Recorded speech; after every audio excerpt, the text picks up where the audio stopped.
The wedding album lies open on Aunt Maxine's coffee table, a glossy monument to betrayal. I stand frozen, my fingers tingling with numbness as I stare at my brother Nolan beaming beside his new wife. The same brother whose wedding I'm supposed to attend tomorrow. "Elise, honey, I thought you knew." Aunt Maxine's voice wavers behind me, thick with something worse than pity guilt. The carefully wrapped crystal frame slips from my hands. The shattering glass echoes through the living room like a physical manifestation of what's happening inside me. Shards scatter across the hardwood floor, catching light from the afternoon sun streaming through the bay windows. That's not possible. My voice sounds strange, distant.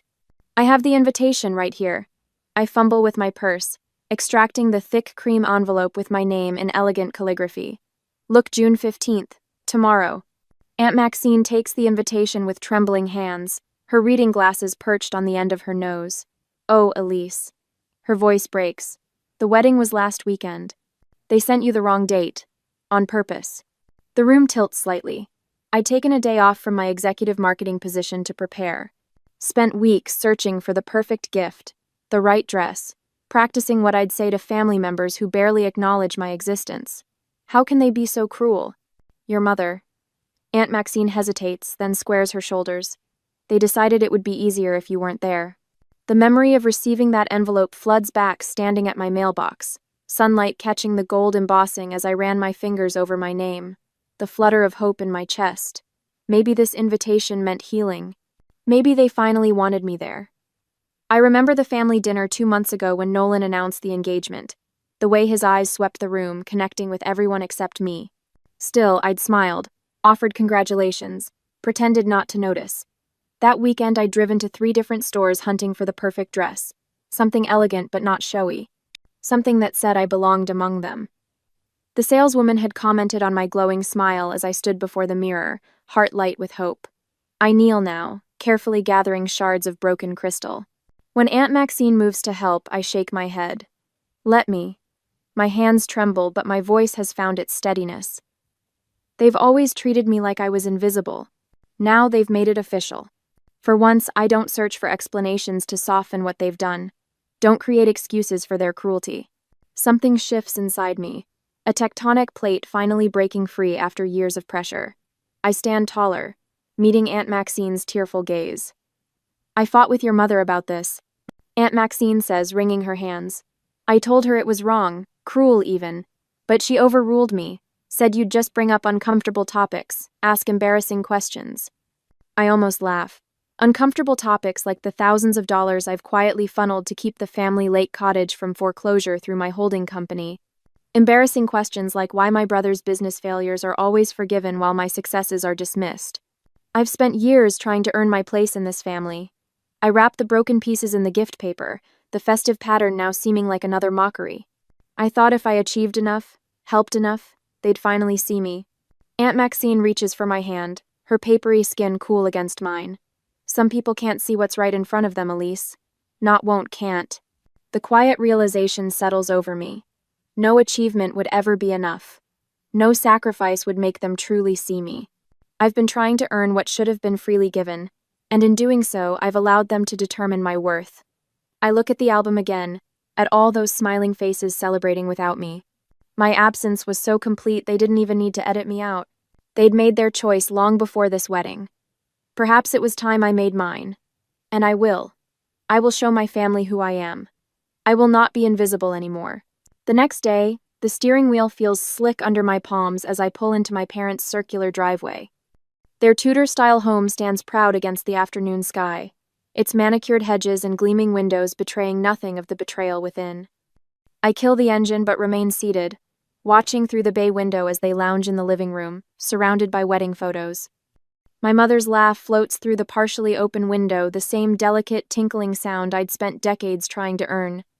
My father leans back in his leather recliner, looking more relaxed than I've seen him in years. And Nolan, my golden child brother, stands by the mantel holding up a large wedding portrait, his voice carrying clearly across the lawn. Best decision we made was making sure she wasn't there to ruin everything like always. A wave of nausea rises as I grip the door frame, knuckles white against the polished wood. They continue laughing, flipping through album pages, completely oblivious to my presence. 3 minutes pass before my mother finally notices me standing in the entryway. Her champagne glass disappears behind a silver-framed photo with practiced subtlety. Elise. Not a question, not a greeting, just acknowledgement of an unexpected intrusion. The wedding was last weekend. My voice sounds steadier than I feel. You sent me the wrong date, on purpose. Nolan doesn't even look up from the album. I needed one perfect day without you. The simplicity of his statement hits harder than any angry defense could have. No denial, no pretense. You've always disrupted our peace, Elise. Mother adjusts her pearl necklace, a nervous habit from childhood. Can't you understand we needed one special occasion without your intensity? Father remains silent in his recliner, eyes downcast, studying his hands as if they hold secrets only he can decipher. His silence speaks volumes, tacit approval wrapped in cowardice. I step further into the room, noting how they occupy the comfortable seating while I stand. The physical representation of our family dynamic couldn't be clearer if it had been staged by a theatrical director. I've put thousands of dollars into the lake cottage repairs through my holding company. The statement hangs in the air between us. Did you think I wouldn't find out you've been telling everyone it's still completely yours? Mother waves her hand dismissively. That's what successful children do, they help their parents. It's your obligation. Playing with your little marketing spreadsheets while the rest of us have real careers. Nolan smirks, tossing the album onto the coffee table with careless entitlement.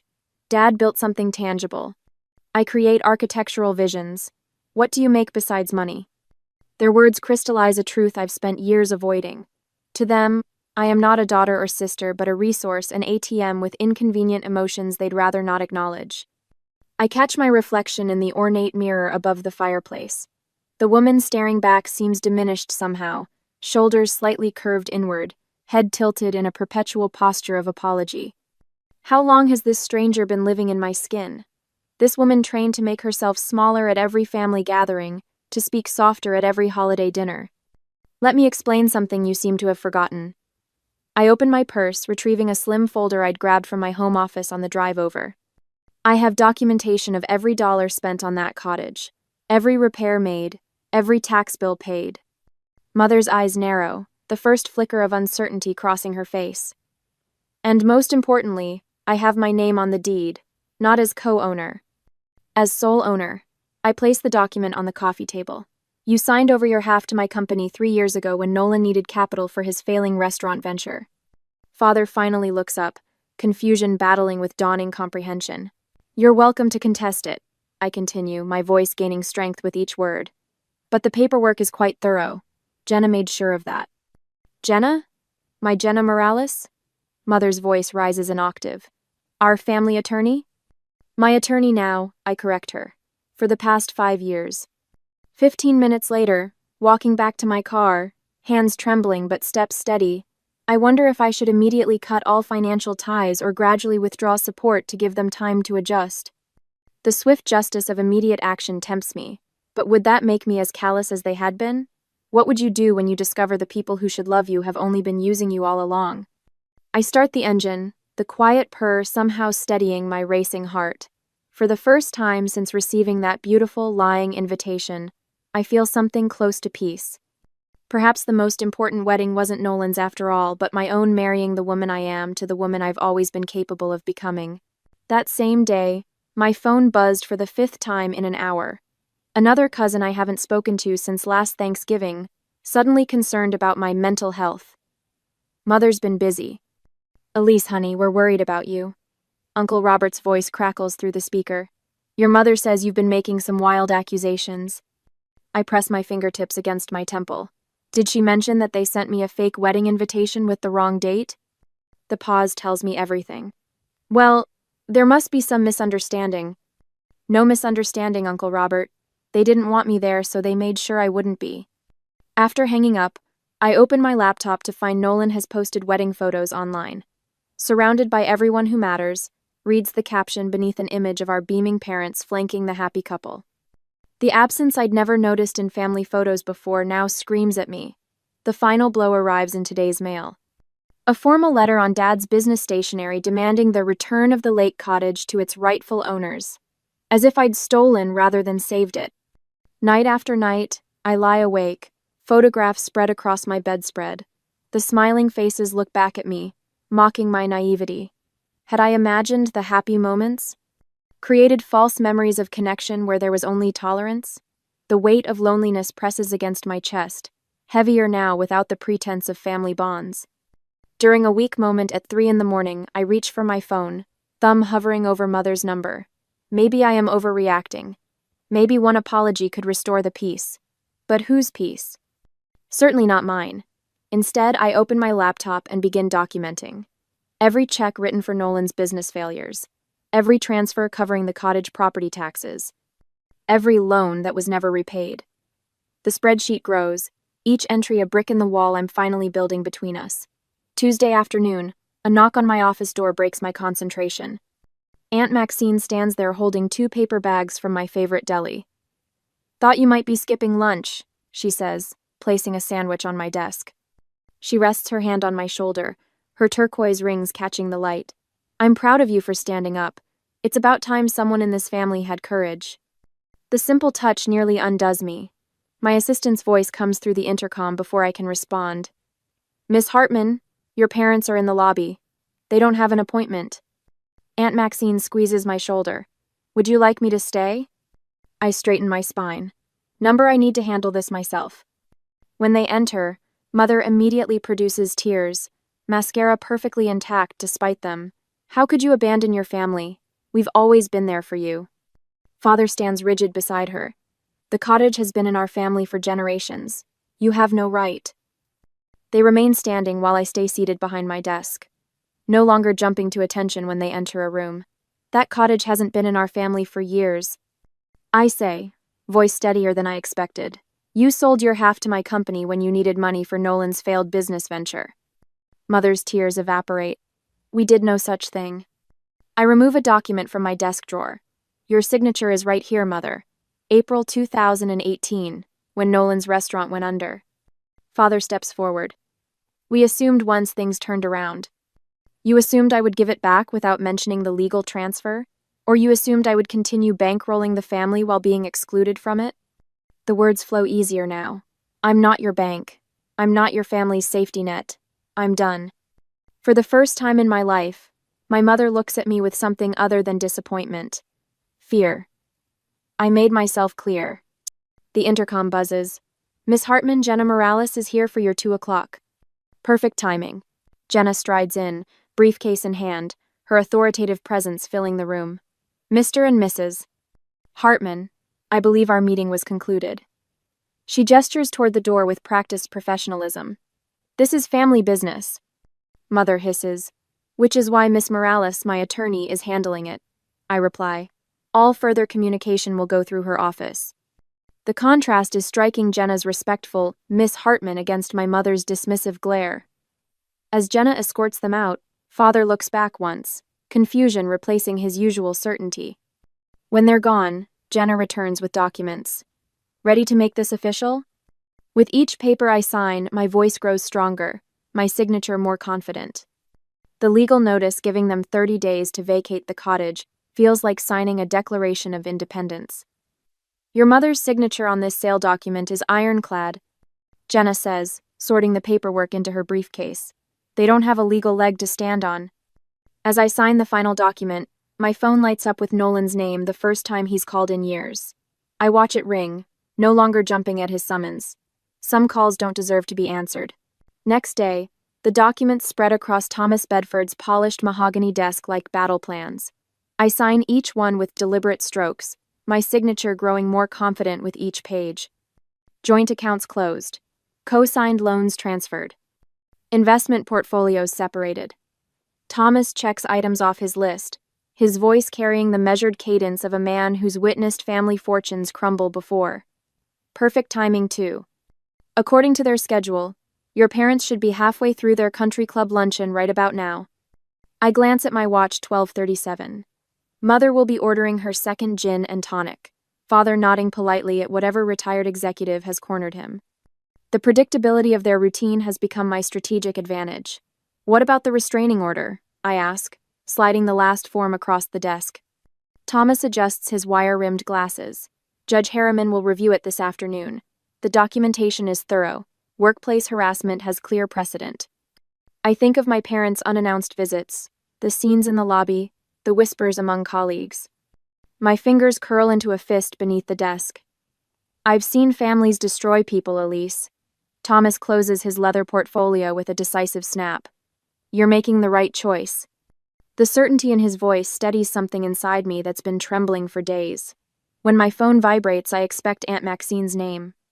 Instead, the building security number flashes on the screen.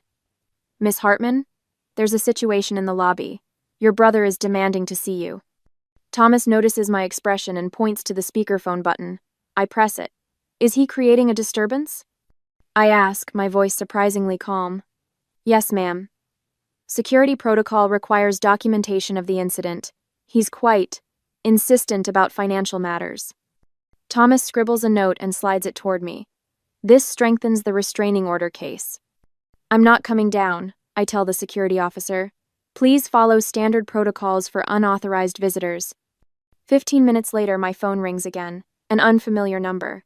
Elise? It's Kendra, Nolan's wife. Her voice wavers. I'm outside your building. I close my eyes, bracing for another attack. I saw everything, she continues. The way he acted in your lobby. I had no idea he could be like that. Through the window, I spot her standing near the fountain, phone pressed to her ear, shoulders hunched against the spring breeze. He told me you refused to help with the wedding, that you were jealous of our happiness. Her voice cracks. But that wasn't true, was it? You never even knew when it was happening. The admission hangs between us. I'm sorry, she whispers. I should have questioned why you weren't there. I watch her brush hair from her face, the diamond on her ring finger catching sunlight. 3 weeks married and already discovering the person behind the performance. Thomas discreetly steps out, giving me privacy. When the door closes, I finally speak. Why are you telling me this? Because I recognize the look on his face today. It's the same one my father had when he threatened my mother. I'm not waiting 30 years to admit what I'm seeing. When Kendra reached out, I wondered if I should maintain the wall I'd built around myself or allow this one small bridge to remain. Could someone so closely tied to my pain become an ally, or was this another trap I couldn't yet see? Aunt Maxine arrives at my office later that afternoon, carrying a worn leather briefcase I've never seen before. I've been keeping these for years, she says, laying out folders containing printouts of emails, text messages, and financial records dating back a decade. Your mother never believed in deleting anything. Thought she might need leverage someday. I flip through pages of correspondence revealing a systematic pattern of emotional and financial exploitation. Need money for Nolan's business venture. Elise won't mind co-signing. Tell Elise the cottage repairs are minimal. No need to mention the foundation issues. She's coming for Thanksgiving. Hide the new boat until after she leaves.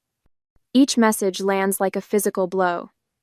Jenna, my lawyer, arrives as I'm midway through the second folder that day. She scans several key documents, her expression hardening. This strengthens our position on the cottage ownership considerably, she says, selecting specific emails for her files. The judge will see a clear pattern here. Thomas returns with confirmation that additional security measures have been implemented on my accounts. They won't be able to access anything, even with the information they have about you. The following morning, Jenna calls with news that makes me sit down abruptly in my kitchen. Judge granted the restraining order. His exact words were, clear pattern of emotional and financial harassment. They can't come within 500 feet of your workplace or residence. That afternoon, Aunt Maxine calls. Your cousin Rebecca canceled her bridge game with your mother. Said she couldn't look her in the eye after what she did to you. One by one, the dominoes begin to fall. Uncle Stephen removes them from the holiday rotation. Grandmother's oldest friend refuses their dinner invitation. Nolan's drinking increases as rumors circulate about Kendra moving back to her parents' house. His financial stability leaves with her. When the formal eviction notice for the cottage arrives at my parents' house, reality finally sinks in. The consequences they never imagined possible have come due. I run my finger over the embossed letterhead of my holding company, the same company that purchased the cottage 3 years ago when they could no longer afford the taxes. The cottage they still believe is theirs. The truth has a way of revealing itself, one document at a time. A week later, on Wednesday, the familiar gleam of morning sunlight across the polished granite lobby of my office building feels different today. I've walked through these doors hundreds of times, but never quite like this, with security guards Stan and Miguel exchanging knowing glances as my parents enter behind Pastor Williams, their expressions a careful study in contrition. Mother's camel hair coat hangs slightly askew on her shoulders, her normally perfect hair showing telltale strands out of place. Father stands with unusual deference, his shoulders hunched forward in a posture I've never witnessed before. The family pastor walks between them, Bible clutched to his chest like a shield. Elise. Pastor Williams extends his hand, his voice carrying that practiced tone of gentle authority he uses for hospital visits and funeral services. Your parents thought it might help to have someone neutral present for this conversation. I don't take his hand. There's nothing neutral about someone who's been at our Christmas dinner table for 20 years, Pastor. Mother steps forward, her voice wavering. We've been praying about this situation, Elise. About your behavior lately. My behavior? The words escape as a quiet laugh that surprises even me. The cottage has been in our family for generations. Father finally speaks, his usual commanding tone replaced with something resembling humility. Your grandfather built it with his own hands. Pastor Williams places a gentle hand on my arm. Forgiveness is divine, Elise. They're still your parents. There are bonds that transcend disagreements. Disagreements? I repeat, feeling heat rise in my neck. Is that what we're calling deliberate cruelty now? Think about what people at church will say, Mother whispers, glancing around the lobby as if congregation members might materialize beside the potted ferns. Families shouldn't air their difficulties in public. The Thornton girl just went through something similar with her parents. Everyone's talking. I straighten my spine, feeling a strange lightness spread through my chest. I've been promoted to Creative Strategy Director, Pastor. Did they mention that when they asked you to come? Or that my team just landed the Richardson account? The pastor blinks, clearly thrown off script. That's wonderful news, Elise. Congratulations. I reach into my leather portfolio and remove 2 envelopes, placing them side by side on the reception desk. This is the invitation to Nolan's wedding I received. And this is the real one Aunt Maxine showed me afterward. Pastor Williams peers at them, confusion creasing his forehead as he notes the different dates. They sent me the wrong date on purpose so I wouldn't attend my own brother's wedding. My voice remains steady, a revelation in itself. This wasn't a misunderstanding or an oversight. It was deliberate exclusion. Sometimes families make difficult choices to maintain peace. Pastor Williams begins, but I cut him off. I've spent my life forgiving, Pastor. I've turned the other cheek so many times I've been spinning in circles. Now I'm spending it living. I lock eyes with him directly. Did they tell you about the lake cottage? How I've been making the payments for 8 years while they pretended it was still theirs? Or how they've needed financial assistance every time Nolan starts a new business venture? Or perhaps they mentioned how they forgot to invite me to Thanksgiving dinner 3 years running but remembered to call when they needed their roof replaced. The pastor's expression shifts, the certainty in his eyes wavering as he glances between my parents. Elise, after all we've sacrificed for you. Mother interjects, tears gathering at the corners of her eyes. I turn to face her fully, standing taller than I ever have in their presence. Name one sacrifice you've made for me that wasn't actually for Nolan. The silence stretches between us, becoming their answer. I pick up a manila envelope from the reception desk and hand it to my father. These are all the family photos I kept. The ones where you cropped me halfway out or where I'm standing slightly apart. I've been holding on to them, thinking someday I'd feel like I belonged in those frames. Father takes it automatically, his fingers trembling slightly. I'm releasing myself from the obligation of being your daughter. I say, the words bringing an unexpected rush of oxygen into my lungs. You're free from having to pretend I matter to you. You can't just stop being family, Mother says, her voice rising. After all, we've sacrificed for you. You already said that. I hold her gaze, still waiting for an example. Stan steps forward from his security desk, his presence a quiet reminder that this confrontation has an audience. Everything all right here, Miss Hartman? Yes, Stan. My visitors were just leaving. This isn't over, Elise, Father says, clutching the envelope of photos. Actually, it island. I turn toward the elevator banks. Stan will show you out.